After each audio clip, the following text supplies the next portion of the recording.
that we're prepared to fight for your interests, prepared to make a political case for the growth and jobs that you can deliver. Small businesses, of course, as well as larger firms. And that EU-UK reset is so important on so many strands. There were 10 strands to that agreement. The SBS was one of them. There was the Defence and Security Partnership. Yesterday, I was at the NATO summit. We were increasing spending on defence across all of our allies. And because of the relationships that we've built, as people increase their spending, they're coming to us for discussion. They were doing it in the margins of the meetings yesterday, because they know that we have the ability to help them with the defence capability that they need to build. And it's therefore the EU-UK reset is about the strands that are in the deal, but it's also about the relationships that we're building that absolutely help and enable trade, and you will understand that.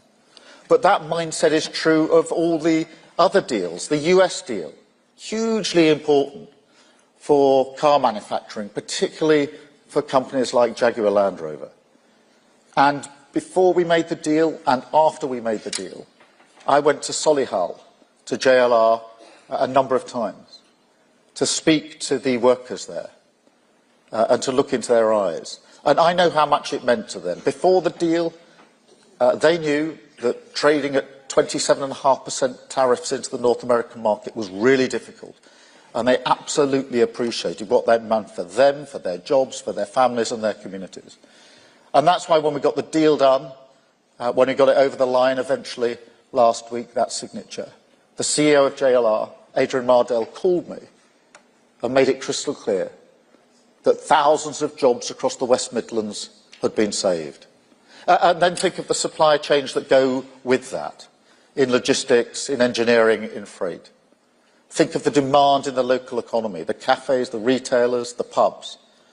And that is all true of that deal. It's why we had to be so focused to achieve that deal. The only country in the world to have got a trade deal with the US, something which we've been talking about for a very, very long time, is vital for the sectors that it protects. And that approach is true also of the India deal, again talked about for a very long time, but an unprecedented opportunity for UK PLC to access the world's fastest growing economy. And I've spoken to some of our whisky and gin distillers about the India deal, and they've told me that their concern now is whether they can produce enough to meet the demand. What a great problem to have.